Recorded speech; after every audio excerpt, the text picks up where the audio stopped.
ప్రభునందు ఆత్మీయులరా, మన బైబిల్ అధ్యయనంలో యెహోషువ గ్రంథంలో రాయబడిన విషయాలు ధ్యానం చేసుకుంటూ ఉన్నాం. ఈ యెహోషువ గ్రంథంలో గడిచినటువంటి ధ్యానములో ఇశ్రాయేలు ప్రజలు యోర్దాను నదిని ఏ రీతిగా దాటారో ఆ విషయాల గురించి మనము ధ్యానం చేసుకుని ఉన్నాం. ఈ దినమందు యెరికో పట్టణాన్ని వారు ఏ రీతిగా స్వాధీనపరుచుకున్నారో ఆ విషయాల గురించి మనము ధ్యానం చేసుకోబోతూ ఉన్నాం. 6వ అధ్యాయములో 2వ వచనములో దేవుడైనటువంటి యెహోవా తన ప్రజలతో పలికినటువంటి మాట, నేను యెరికోను ఇప్పటికే మీ చేతికి అప్పగించి ఉన్నాను అని ప్రభు మాట్లాడుచూ ఉన్నాడు.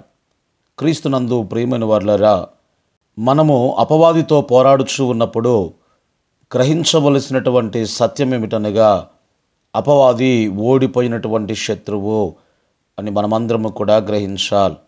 ఎందుకొరకంటే 2000 సంవత్సరాల క్రిందట ప్రభు అయినటువంటి యేసుక్రీస్తు వారు ఈ అపవాదిని కలువరి శిలువలో ఓడించెను అని దేవుని లేఖన భాగములో మనం చూస్తూ ఉన్నాం. అంత మాత్రమే కాదు, మన ప్రభువు అపవాదిని మన పాదముల క్రింద త్రొక్కివేయును అని మనమందరము కూడా గ్రహించాలి. అపోస్తులుడైన పౌలు భక్తుడు రోమా సంఘానికి ఉత్తరాన్ని వ్రాస్తూ 16వ అధ్యాయము 20వ వచనములో ఈ రీతిగా తెలియచేస్తూ ఉన్నాడు.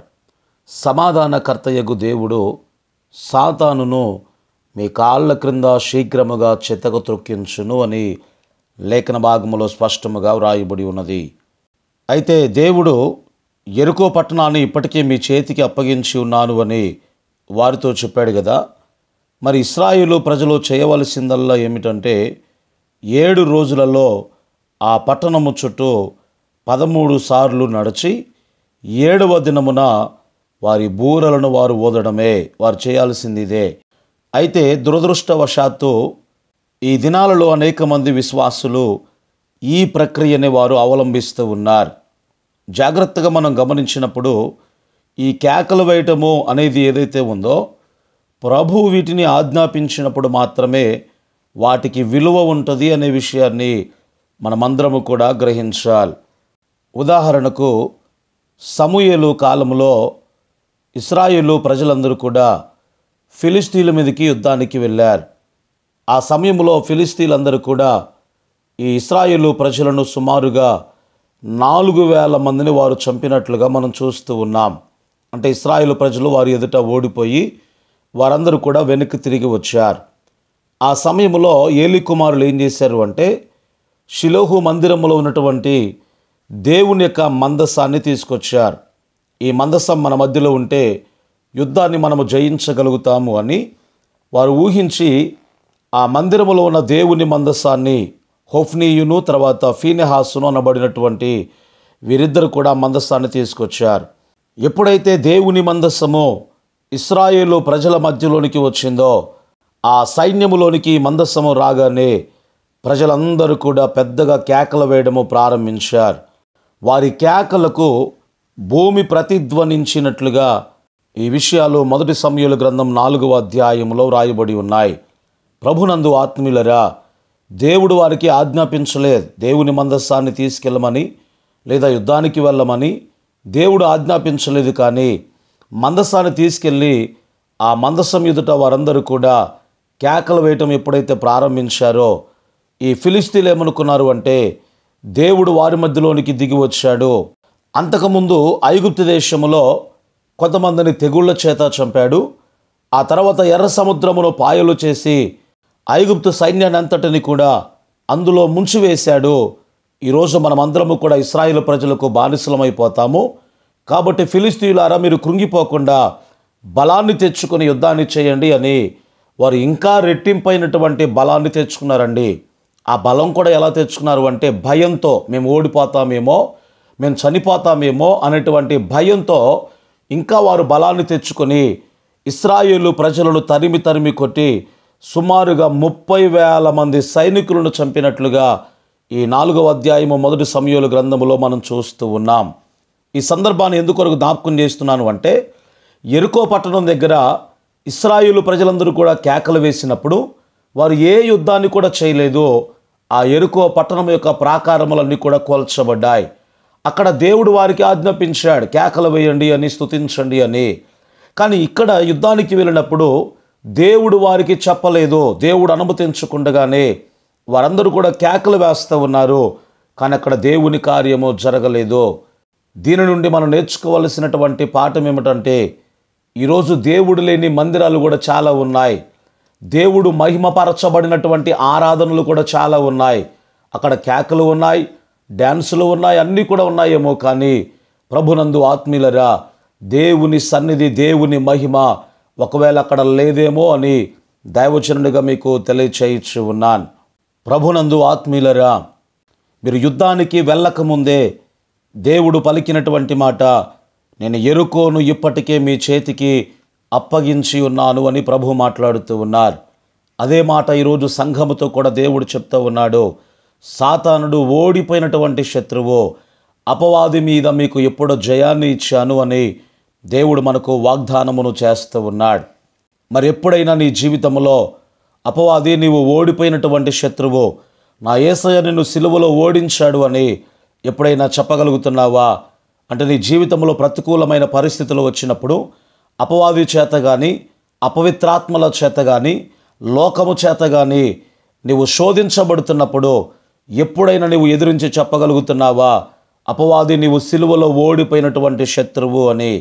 పరిశుద్ధ బైబిల్ గ్రంథంలో యాకోబు పత్రిక 4వ అధ్యాయము 7వ వచనములో రాయబడిన మాట, దేవునికి లోబడి ఉండుడి, అపవాదిని ఎదురించుడి, అప్పుడు వాడు మీ యొద్ద నుండి పారిపోవును అని లేఖన భాగములో మనం చూస్తూ ఉన్నాం. కనుక దేవునికి లోబడి మనము ఉన్నప్పుడు అపవాదిని మన పాదముల క్రింద దేవుడు ఉంచుతాడు. ప్రభునందు ఆత్మీయులరా, ఇక యెహోషువ గ్రంథము 7వ అధ్యాయములో మనం చదువుకుంటే, ఇశ్రాయేలు ప్రజలు మొదటిసారిగా కనానులో ఓడిపోవటం గురించి అక్కడ మనం చదువుతాం. ఇశ్రాయేలు ప్రజలు ఎందుకు ఓడిపోయారు అని యెహోషువ ప్రభువును అడిగినప్పుడు, పాలెములో పాపమున్నది అని ప్రభు సమాధానం ఇస్తూ ఉన్నాడు. నిషేధించబడినటువంటి దానిని ఒక వ్యక్తి దొంగిలించాడు. ప్రభు ముందే చెప్పాడు, యెరికో పట్టణంలో మీరు దేనిని కూడా తీసుకోకూడదు, అదంతా కూడా ప్రభువుకి ఇవ్వాలి అని దేవుడు వారితో ముందే స్పష్టంగా చెప్పాడు. కానీ ఆకాను తప్ప ఇశ్రాయేలు ప్రజలందరూ కూడా ఆ ఆజ్ఞకు లోబడ్డారండి. ఆకాను పట్టబడి బట్టబయలు చేయబడినప్పుడు అతడు తన పాపాన్ని ఒప్పుకుంటూ ఉన్నాడు. అతడు ఒక అందమైనటువంటి బబులోను వస్త్రమును ఒక ఇంటిలో చూచి దాన్ని ఆశించి, నేను చూచాను, నేను ఆశించాను, నేను తీసుకున్నాను, నేను దాచిపెట్టాను అని అతడు మాట్లాడుతున్నాడు. 7వ అధ్యాయము 21వ వచనములో ఆ విషయాలు వ్రాయబడి ఉన్నాయి. ఈరోజు మన జీవితాల్లో కూడా శోధనలో ఈ 4 మెట్లు ఉంటాయండి. మనం కూడా అలాగే పాపం చేస్తాం. కంటితో చూడడము, తర్వాత ఆశించడము, దానిని తీసుకొని దాచిపెట్టడము, అంటే పాపాన్ని కప్పిపెట్టడము, అది మరణానికి దారి తీసినట్లుగా పరిశుద్ధ లేఖన భాగములో మనం చూస్తూ ఉన్నాం.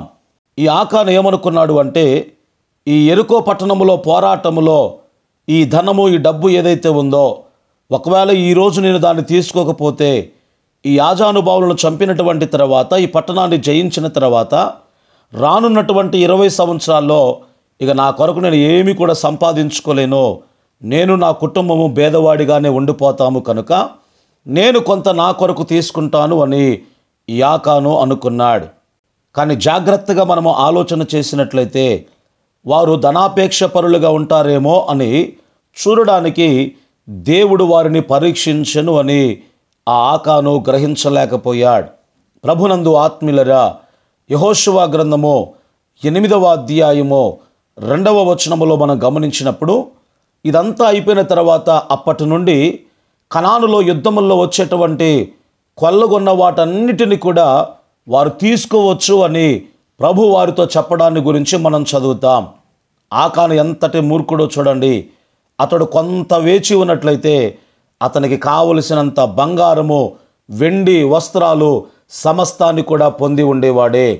కానీ దేవుడు అతనిని పరీక్షించినప్పుడు అతడు ఆ పరీక్ష తప్పాడు గనక అతడు వాటన్నిటిని కూడా పోగొట్టుకున్నాడు.